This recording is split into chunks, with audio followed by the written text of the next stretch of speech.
Salut, j'espère que vous allez bien. Nous on a un peu froid, on est dimanche, Solal a les mains gelées derrière sa caméra, il me déteste actuellement de faire une phrase trop longue. On est à Paris, on est allé autour du canal Saint-Martin et de République pour poser des questions sur les présidentielles et le climat. C'est parti. Est-ce que déjà vous savez pour qui vous allez voter ? Non, pas encore.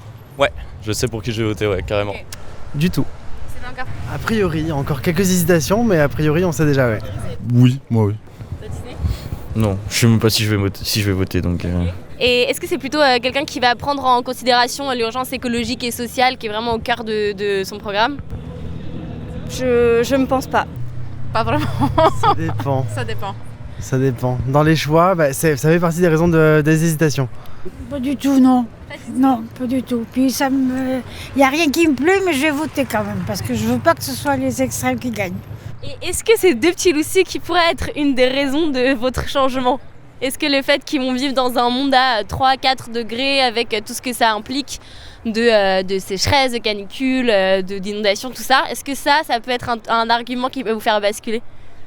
Directement ou indirectement, c'est possible. Oui. T'en parles avec tes grands-parents de ça, du climat ? Non, jamais. Jamais de la vie. Que on en parle Non. avec les parents, non. Pas plus que ça, non. Non. Parce que nos parents, ils en ont rien à faire, ni d'un côté ni de l'autre. Et est-ce que tes parents, ils votent plus dans ce sens-là ou pas du tout ?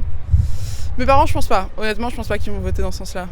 Et est-ce que vous pourriez, ou leurs petits-enfants, ça pourrait être un des arguments qui peut les faire changer ?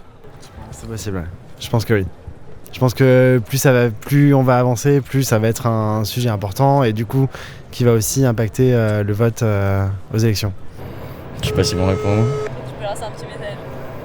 Ouais, mais c'est un fixe. C'est vraiment. Wow! Qu'est-ce qu'il dit? Moi je dis rien, je digère. Guitou, je suis en train de me faire interviewer là sur le climat. Est-ce que ça t'intéresse? Non. C'est Je merde. l'avais dit. Franchement. Franchement, c'est merde parce que je sais pas pour qui voter. C'est tous des enfoirés, les uns comme les autres. Bonjour Guitou. Conférence. Et juste, on se demandait parce que nous, on va vivre quand même des conséquences du dérèglement climatique, les sécheresses, tout ça, ça va pas être super fun. Est-ce que ça peut pas être quelque chose qui peut vous convaincre de changer votre vote ? Ça, c'est sûr. Oui, peut-être c'est pas mal. Mais ils sont tous pas mal avant en parlant. Hein. Mais après, bon, faut voir. Hein. Pour ça, de toute façon, comme je dis, moi, je voterai contre. Enfin, Nicole aussi. On va voter contre Macron, mais après, oui. Bon, il faut qu'on parle des élections. On peut ne pas être d'accord avec la manière dont fonctionne notre système politique actuel. Et c'est d'ailleurs sûrement l'un des verrous à l'action politique concrète face au dérèglement climatique. Mais pourtant, avec ou sans notre consentement, dans quelques jours, un ou une candidate va être élue à la tête de notre pays. Et ces décisions vont impacter nos vies pendant 5 ans. Le 3e volet du dernier rapport du GIEC sorti il y a quelques jours nous le rappelle. C'est dans cette décennie qu'on va décider ou non de franchir d'autres limites planétaires.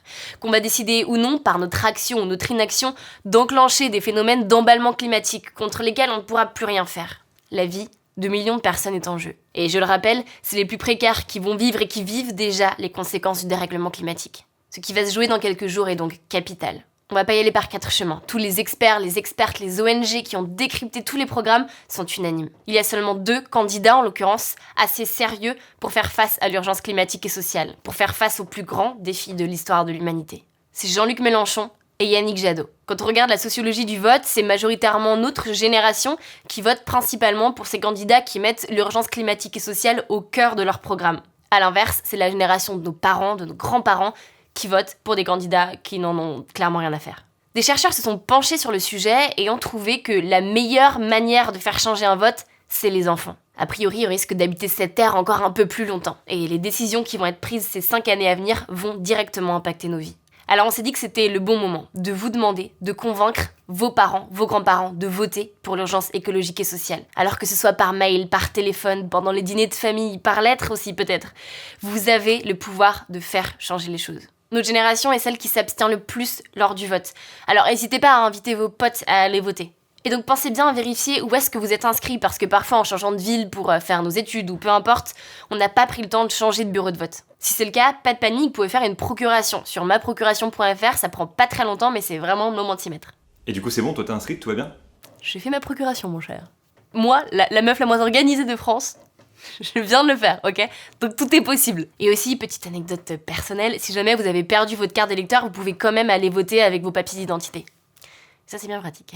Personnellement, on a très peur du résultat de ces élections et on n'a vraiment pas envie de repasser 5 ans à devoir se battre contre des lois absurdes qui sont mises en place, qui autorisent des pesticides par exemple ou autres dingueries. Et au vu du contexte actuel, on n'a pas d'autre choix que de faire tout ce qui est en notre possession pour essayer d'inverser les courbes. Et le vote est un moyen parmi d'autres.